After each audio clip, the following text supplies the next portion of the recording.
Mason Reed walked out of that skyscraper with nothing, no money, no contract, no professional future.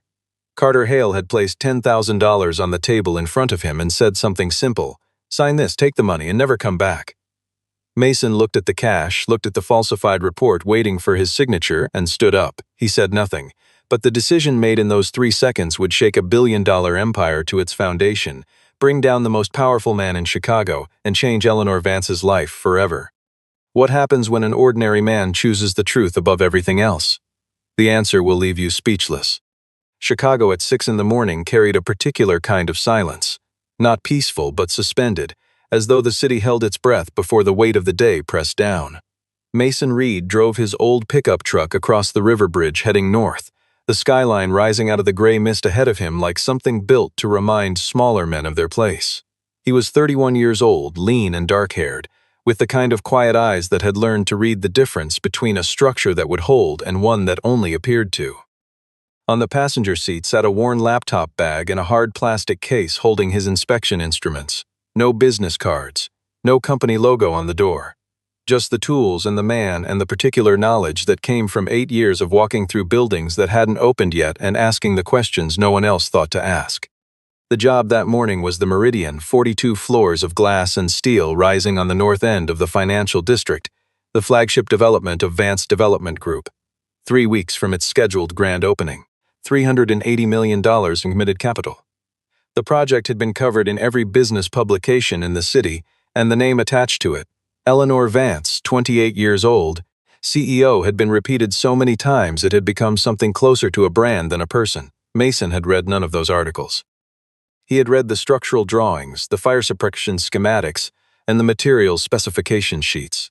That was the only language that mattered to him on a morning like this. At the same hour, 38 floors above street level in the Vance Development Tower on Michigan Avenue, Eleanor Vance stood at the floor-to-ceiling window and watched the same skyline was driving toward. She wore a fitted charcoal dress with a V-neck collar, her chestnut hair pulled back, a phone in each hand. She had inherited the company at 22 when her father died of a sudden cardiac event during a board meeting, and in the 6 years since she had tripled its value through a combination of calculated risk and iron discipline. The Meridian was different from everything else she had built. This one was entirely hers, conceived, financed, and driven to completion without her father's name attached to a single decision. She had not slept more than 5 hours in 3 weeks. She did not consider that a problem. Carter Hale appeared at her office doorway at 6:15, as he did most mornings, gray-templed, measured, wearing the navy suit he favored on Wednesdays. He was 52, the company's chief financial officer, and had served her father for 11 years before becoming what Eleanor described to outsiders as the only person in the building she fully trusted. He set a summary sheet on the edge of her desk, told her the inspection schedule for the Meridian was on track, and reminded her that the catering contract for the opening gala needed a signature by end of day. Eleanor nodded without looking away from the window. Carter picked up his folder and left. His expression did not change. There was nothing in his face that morning, no flicker, no hesitation, no sign of anything at all. That was one of the things Eleanor had always admired about him. Mason badged into the Meridian site at 7:02, signed the visitor log, and began his inspection on the basement level. He was contracted through Harlow Inspection Services, a mid-sized independent firm that had been hired to complete the final pre-occupancy safety certification. It was not glamorous work. It involved crouching in utility corridors, pressing a measuring instrument against pipe walls, photographing weld seams at odd angles, and writing down numbers that most people would never read. Mason did it with the same attention he had given every inspection for 8 years, methodically, without hurry, letting the building tell him what it knew. He had learned a long time ago that structures did not lie. People did. Buildings simply showed you the consequences. By mid-morning, Mason had worked his way from the basement mechanical room up through the parking levels and into the occupied floors. The building smelled of fresh paint and new concrete, that particular combination that most people associated with progress. Mason associated it with the period when errors were still hidden. He moved through each floor with his checklist open on a ruggedized tablet, pausing at the riser connections, checking pressure ratings stamped on component labels against the values specified in the approved drawings. Most of what he found was within tolerance. The work was largely competent. He was beginning to think the job would be routine. He found the first problem on the 12th floor, in the northeast utility corridor behind the mechanical room door. The fire suppression riser running vertically through that section was wrapped in insulation tape, but the tape ended at a coupling near the ceiling, and through the gap Mason could see the pipe clearly. He pressed his caliper against the exposed section and read the wall thickness. He wrote down the number. Then he looked at the approved specification in his tablet. He wrote down that number too, and held the two figures side by side for a long moment. The pipe installed was Schedule 10 steel, a wall thickness of 2.77 millimeters. The specification called for Schedule 40, a wall thickness of 4.78 millimeters. At the operating pressure required for a 42-story suppression system, Schedule 10 pipe could fail before it ever delivered water to a fire. He photographed the pipe, the coupling, the label, and the stamped pressure rating. Then he moved on and checked the next 3 floors, the same pipe, every riser he could access between the 12th and 15th floors. Not a single length of Schedule 40 anywhere in the northeast shaft. The second problem took him longer to find because it required him to request access to the structural drawings from the site supervisor, a heavyset man named Dennis who was clearly irritated by the interruption. Mason compared the rebar specification for the 3 primary load columns at the 12th floor, the columns that carried the concentrated weight of the building's east mass above, against the as-built photographs in the contractor's completion package. The drawing specified number 9 rebar, 29 millimeters in diameter. The photographs showed number 7 bar, 22 millimeters. He asked Dennis who had approved the substitution. Dennis said he didn't know. Mason asked to see the substitution request form. Dennis said he would have to check with the main office. Mason wrote down the column grid references, photographed every page of the completion package he was permitted to access, and walked back to his truck in the parking structure. He sat in the cab with the engine off and the windows up and went through everything twice. He was not someone who reacted quickly to findings. He had been wrong before, not often but enough to know that the first obligation was to be certain. He called the structural engineer of record listed on the drawings, a firm in Indianapolis. The receptionist said the lead engineer was in a meeting and would call back. He called Dennis again and asked whether any written substitution approval existed for the rebar specification. Dennis did not answer. Mason opened his phone and looked at the screen for a moment without doing anything, not at the findings, not at his notes. He looked at the photograph he kept as his lock screen. He set the phone face down on the seat. Then he opened his laptop and began drafting the report. By 4 in the afternoon, Mason had completed a 47-page technical report with photographic appendices, field measurement data, and a formal recommendation that the project not receive pre-occupancy safety certification until the deficiencies were resolved. He submitted it electronically to Harlow Inspection Services through their secure portal and copied the Chicago Department of Buildings as required by statute. He drove home in the same silence he had arrived in. That evening in his office at the Vance Development Tower, Carter Hale received an internal summary of the report's findings forwarded by a contact inside Harlow. He read it without expression. He set his phone down on the desk very slowly, sat still for perhaps 15 seconds, and then picked it up again and dialed a number he had never saved in his contacts. The following morning, Mason arrived at the Harlow office at 8:45 to find Carter Hale already seated in the small conference room near the front desk. The receptionist looked apologetic. Carter rose when Mason entered, introduced himself without title, and gestured to the chair across the table as though the room were his own. He was wearing a dark blue suit and carrying a slim leather briefcase, and he moved with the unhurried ease of a man who had spent decades making difficult conversations appear entirely ordinary. He placed the briefcase on the table, opened it, and set a thick envelope on the surface between them. The offer was straightforward: $10,000 in cash. Mason would withdraw the report, sign a revised assessment confirming that the Meridian met all applicable safety standards, and the matter would be concluded. Carter described it not as a bribe but as a correction, an opportunity to resolve a misunderstanding before it caused unnecessary disruption to a project that employed over 300 construction workers and represented a significant contribution to the city's tax base. He spoke evenly without raising his voice or changing his expression. He mentioned, almost in passing, that he understood Mason was raising a child alone, that freelance inspection work carried no employment protections, and that Harlow's current contract with Vance Development represented a meaningful share of the firm's annual revenue. He did not frame any of this as a threat. He simply placed the information in the room, the way you might place furniture, and let it sit there. Mason looked at the envelope. He did not pick it up. He looked at the revised assessment form Carter had set beside it, 2 pages pre-filled with a signature block at the bottom. He read the key findings line. All structural and fire suppression systems inspected and confirmed compliant with Chicago Building Code and applicable NFPA standards. He read it a second time. Then he set the form back down and looked at Carter Hale directly for the first time since the man had walked in. "I know why you came here yourself instead of sending a lawyer," Mason said. "Because a lawyer would have to file something. You're here because you understand exactly what's in that report. $10,000 is the price of a signature. It's not the price of mine." He pushed the envelope back across the table. Carter did not react immediately.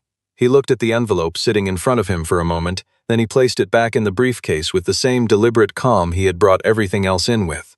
He stood, buttoned his jacket, and paused at the door. "You just made the worst professional decision of your career, Mr. Reed," he said. His voice was not angry.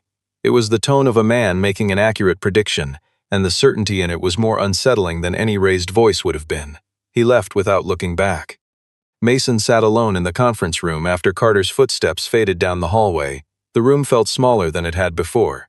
He opened his laptop and connected to the cloud backup service he paid for out of pocket, initiated a full copy of the inspection report, all photographs, all field notes, and all supporting documentation to 3 separate storage locations. He did not do this because he was afraid. He did it because 8 years of walking through buildings had taught him one consistent truth. The people who tried to bury accurate information rarely did so only once, and the moment you understood that, preparation stopped being paranoia and started being competence. 72 hours after Carter Hale walked out of that conference room, Mason received a formally worded email from the director of Harlow Inspection Services informing him that his contract was being terminated due to internal personnel restructuring. No specifics. No performance concerns cited. No notice period, just the statutory minimum severance and a request to return his access credentials by end of business. Mason called the director's direct line 3 times. The calls went to voicemail. He sent an email requesting a formal explanation. He received an automated out-of-office reply. Over the following week, Carter worked methodically and without visible urgency. He made 3 calls to the principals of Chicago's largest independent inspection firms and conveyed, in terms carefully chosen to be deniable, that Mason Reed had developed a pattern of submitting findings that lacked technical rigor and had caused costly delays on at least one major project without justification. None of these conversations were recorded. None of them would ever produce a paper trail. Carter also had a brief exchange with a mid-level administrator at the Chicago Department of Buildings. A man who had been grateful for a particular introduction Carter had arranged 3 years prior, and the formal copy of Mason's report, which should have been logged and assigned to a code compliance officer within 48 hours, was placed in a pending review queue where it would sit untouched. For Eleanor, Carter prepared a 3-paragraph summary describing a freelance inspector who had submitted an unsubstantiated report and appeared to be seeking leverage for an inflated service fee renegotiation. The matter had been handled. Eleanor read it between a contract call and a meeting with her financing partners. She had 7 items on her agenda before lunch. She asked Carter no questions. She trusted the summary the same way she trusted the quarterly financial statements, completely, because Carter had never given her a reason not to. Mason spent 3 days making calls that went nowhere. He contacted the Department of Buildings directly and was transferred between departments 4 times before being asked to submit a new inquiry through an online portal. He sent a written communication to Eleanor Vance's office through the Vance Development website and received a form response from the Public Relations Department 4 days later thanking him for his feedback. He consulted 2 attorneys. The first told him that a wrongful termination claim against Harlow would likely cost more than it would recover and take 18 months to resolve. The second told him there was no actionable cause of action until a quantifiable harm had occurred, meaning until someone was actually hurt by the building. Mason listened to both of them and said very little. He was not a man who expressed his frustration out loud, particularly when the frustration was about something that had not yet happened but that he could see with complete clarity was coming. Late on the 4th night after losing the Harlow contract, he sat at the kitchen table with his laptop open and 14 browser tabs, running, most of them job listings and a few of them public record databases. The coffee in the mug beside him had gone cold without him noticing. He heard a small sound in the hallway, the soft shuffle of bare feet on hardwood, and looked up to see Ella standing in the doorway in her pajamas, looking at him with the particular seriousness that 7-year-olds reserve for moments they sense but do not understand. She looked at him for a long moment, then turned and went back to her room without saying anything. He watched the empty hallway after she was gone. Something in the stillness of that moment settled something in him. Not resolve exactly, more like the simple clarification of what was at stake and why walking away was not among the available options. He closed 3 of the job tabs and opened a new window instead. Then he picked up his phone and called Adrian Cole. Adrian answered on the second ring even though it was nearly 11 at night. Mason talked for 12 minutes straight. Adrian listened without interrupting. When Mason finished, Adrian said, "Come in tomorrow morning. Bring everything you have." That was all he said. It was enough. The press event for the Meridian's grand opening announcement was held in the building's main lobby. Not yet furnished, but lit with temporary event lighting that made the high ceilings and marble effect flooring look appropriately impressive. Eleanor arrived at 2 in the afternoon in a black V-neck dress, her chestnut hair down, accompanied by a communications director named Grace and a member of her legal team. 53 members of the press were credentialed. Carter stood to her left during the setup, reviewing talking points with her in a low voice, making sure she had the key figures memorized. $380 million in total investment, 212 units, 42 floors, projected occupancy within 30 days. The first 20 minutes of the event went exactly as planned. Eleanor spoke without notes, fluently and precisely, about the project's design philosophy and its contribution to the city's housing market. She answered questions about financing structure and construction timeline without hesitation. Then a reporter near the back, a freelance journalist who covered city planning and building regulation for a regional outlet, raised her hand and asked whether there was any truth to reports that a licensed inspector had submitted a formal report recommending that the Meridian not receive its occupancy certification. Eleanor did not hesitate. Carter had briefed her on this exact question the previous evening, and she had the answer ready. The company had reviewed the submission. It reflected a misapplication of technical standards by an individual without sufficient experience in large-scale commercial construction. Advanced Development did not negotiate its safety certifications in response to pressure from parties acting outside their professional mandate. The reporter asked for the name. Eleanor glanced at the single sheet Carter had placed in her folder that morning, and she said it clearly and without qualification. Mason Reed, a freelance inspector whose contract with his placing firm had since been concluded. The clip ran on 3 local news broadcasts that evening. The segment editors kept Eleanor's response, cut the reporter's follow-up question, and ran a chyron beneath Eleanor's face that read, "Vance CEO disputes inspection claims." A screenshot of the segment circulated in local real estate circles by the following morning. Mason's name appeared in 2 of the captions under the words unsubstantiated and unprofessional conduct. Mason watched the clip on Adrian's laptop in Adrian's apartment, standing behind the desk with his arms crossed. When it finished, he stood still for about 30 seconds without speaking. Then he reached across and closed the browser tab. He was not angry in the way that people express by raising their voices or making declarations. He was tired in the specific way that accumulates when a person has done the right thing correctly and watched it be used against them, and there was nothing abstract about it. He understood what Eleanor had done, and he understood also, with a clarity that was not comforting, that she had done it without knowing she was wrong. That was a different problem entirely. Adrian said nothing. He waited because he knew Mason well enough to know that what came next would not be a reaction, it would be a decision. While Eleanor's press event was still running, Adrian had been cross-referencing the procurement records he'd obtained through departmental access against the specifications in Mason's original report. He had found something.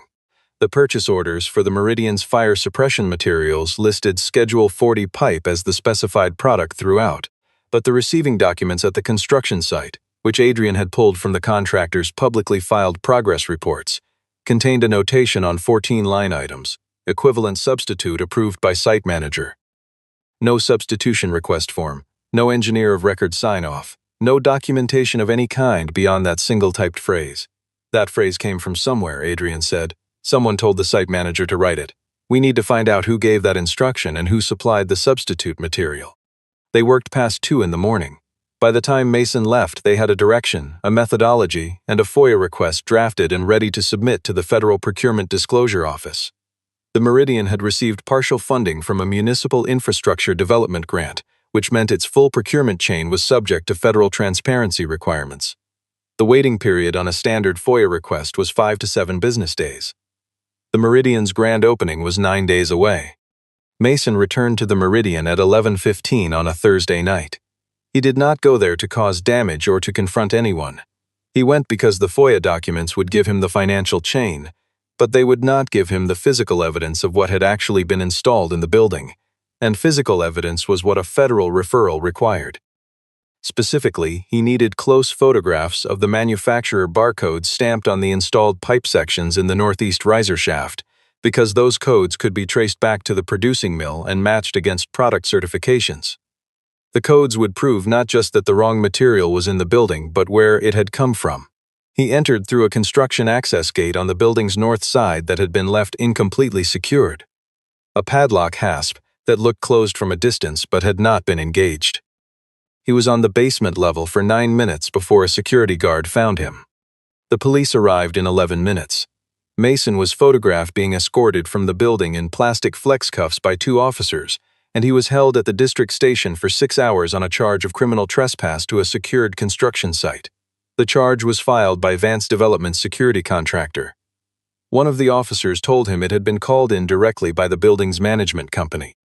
A local news photographer who monitored police radio caught the arrest, and the image appeared online by midnight, with a caption that described him as the inspector who had previously claimed the building was unsafe, now found inside the building under circumstances the company described as concerning. Adrian arrived at the station at 3 in the morning with the paperwork to post bail. On the drive back, neither of them spoke for the first 15 minutes. Then Adrian said, "You know you could stop here and no one would blame you, right?" Mason looked out the passenger window at the empty streets. "I know what happens when a suppression riser runs at full pressure and the pipe wall isn't rated for it," he said. "I know what that looks like afterward." He did not say anything else. He did not need to explain the rest. Adrian had known him for 12 years, long enough to know that the statement was not bravado. It was a specific memory that Mason carried in a way that had nothing to do with professional obligation and everything to do with the fact that certain knowledge, once acquired, cannot be set aside without becoming a different kind of person.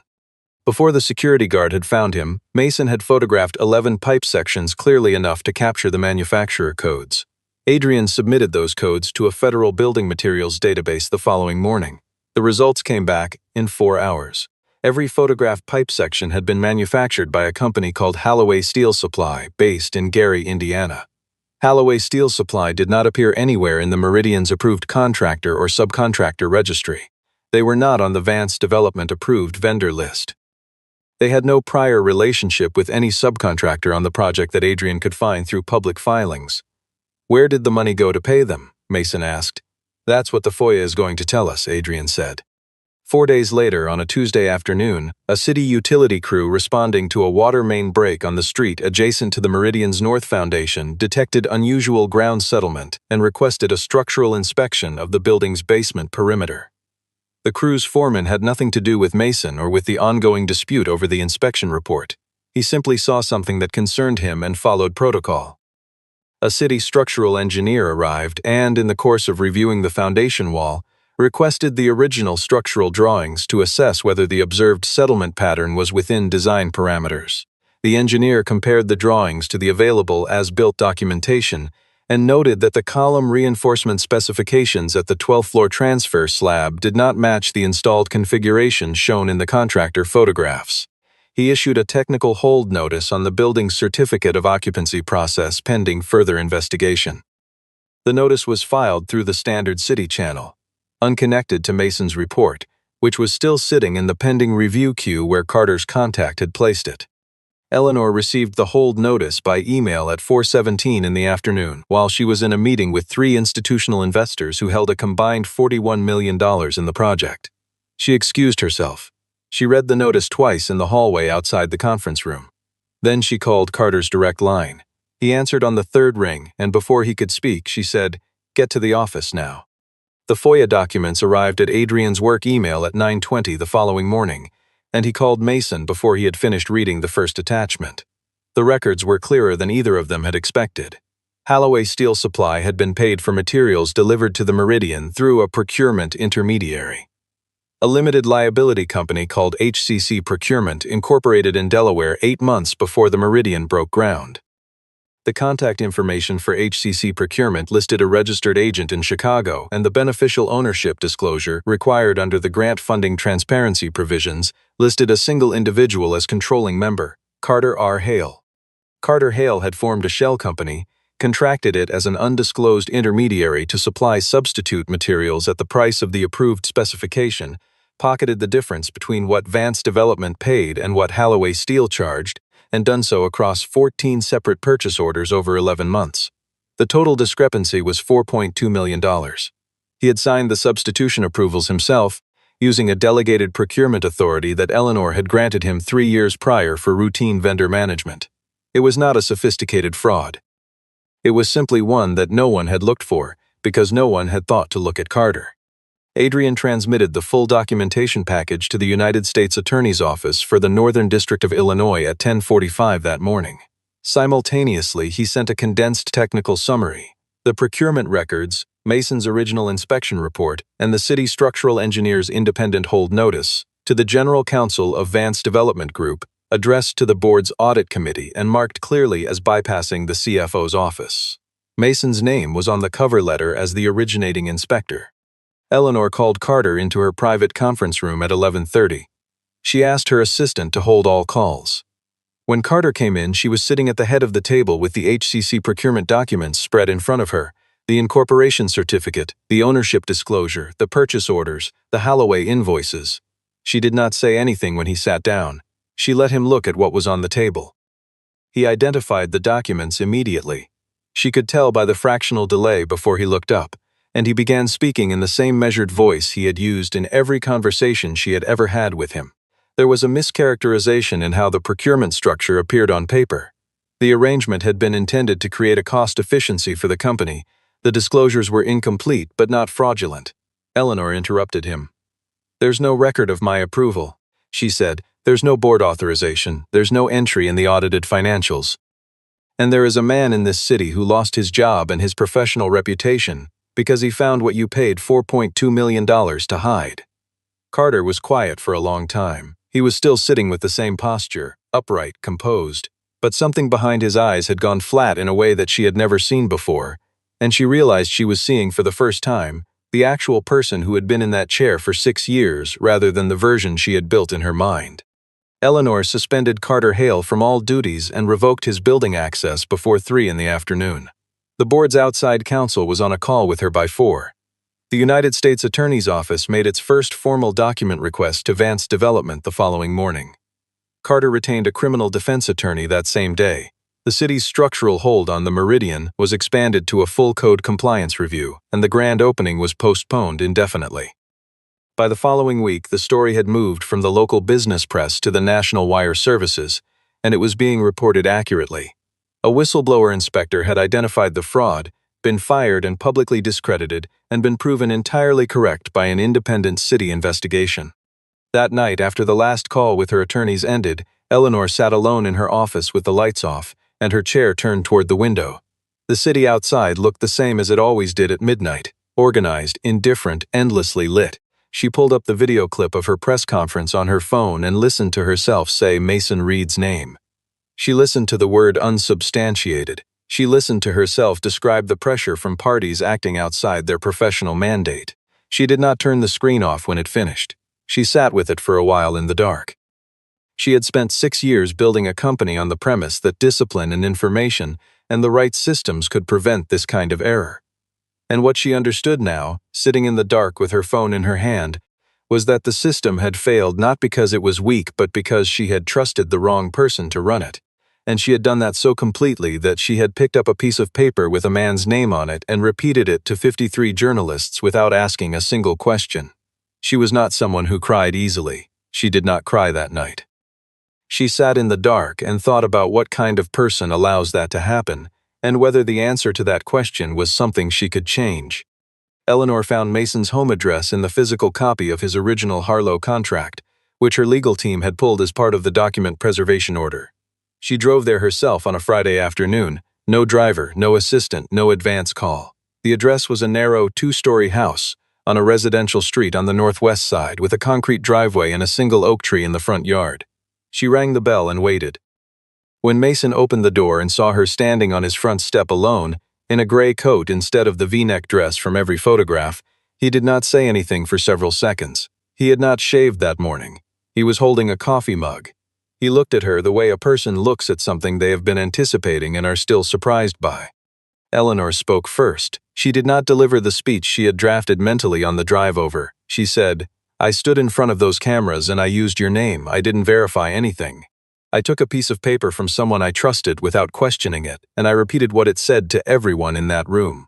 You were right about everything from the beginning, and what I did made it harder for the truth to reach the people who could act on it." She stopped there. She did not qualify it or add context or reference the pressures she had been operating under. She had decided on the drive over that any explanation would function as an excuse, and an excuse was not what she had come to offer. Mason held the door without opening it wider or stepping back. He looked at her for a long moment, not with hostility and not with the immediate sometimes produce in people. He was thinking, and he let himself think without rushing it. Then he said, "I don't need you to tell me I was right.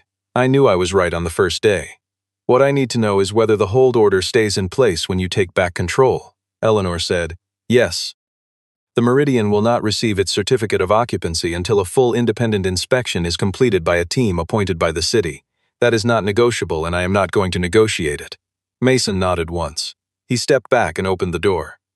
"Come in," he said. It was not warmth exactly. It was acknowledgement, a different thing, and in its own way, more substantial.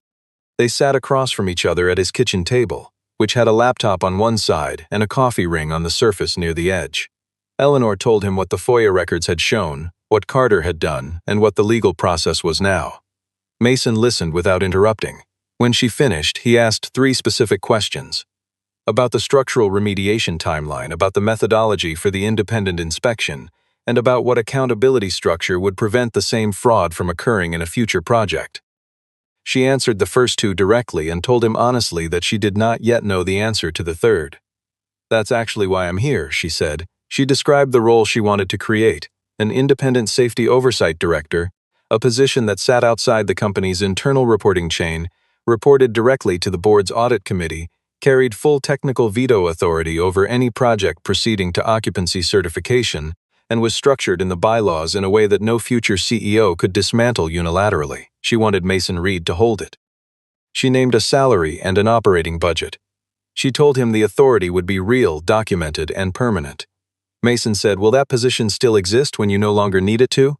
Eleanor held his gaze without looking away. "That," she said, "is exactly what I need your help building, so that the answer is yes regardless of whether I am still here."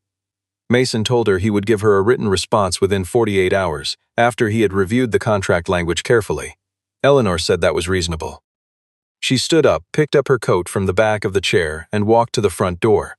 When she stepped out, she paused for just a moment on the front step, not to say anything further, but because something had shifted in the dynamic of the last 40 minutes that she had not experienced in a very long time. She had walked into that kitchen with a plan, and the plan had not survived contact with the actual conversation, and the result had been better than the plan. She drove back toward the city, thinking about what that meant. 3 weeks after Eleanor Vance drove away from that house on the northwest side, Carter Hale was indicted on 4 counts of wire fraud and 2 counts of procurement fraud by the United States Attorney's Office for the Northern District of Illinois. Holloway Steel Supply was placed under federal audit. The Meridian entered a comprehensive structural and fire suppression remediation program under city oversight, with the 12th through 15th floor sections undergoing full rebar verification and pipe replacement. The project's revised completion timeline was 8 months. 3 of the institutional investors held their positions.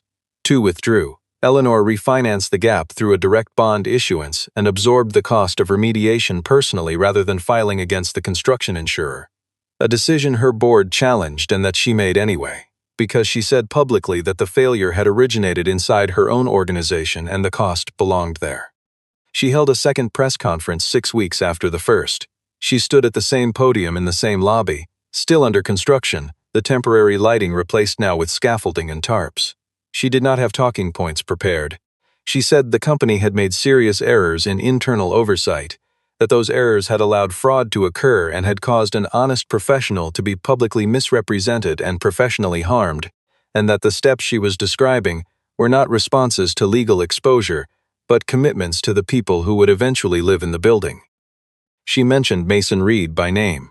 She said he had been right that the company had treated him wrongly, and that the new independent oversight structure being formalized in the company bylaws existed because of what he had found and what he had refused to sign.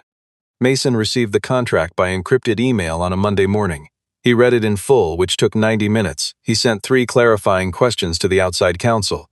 He received answers by afternoon. He signed the final page that evening and returned it by the same encrypted channel.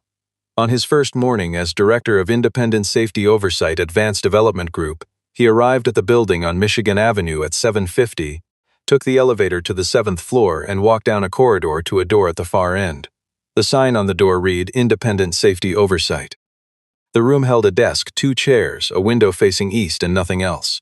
He set his laptop bag on the desk connected to the network, opened the project file for the next development in Vance's pipeline, a 28-floor mixed-use tower in the South Loop, and began reading the structural drawings from page 1. He did not require acknowledgement. He did not need the story to continue beyond that moment. He had a set of drawings, a desk, and the authority to ask the questions that mattered. For Mason Reed, that was not a compromise. That was exactly enough. People say that money can buy anything. But on the night Carter Hale placed $10,000 on that table, Mason Reed proved the opposite, not with words, but by standing up and walking out. And it was that moment, in a room where no one else was watching, that changed everything that came after.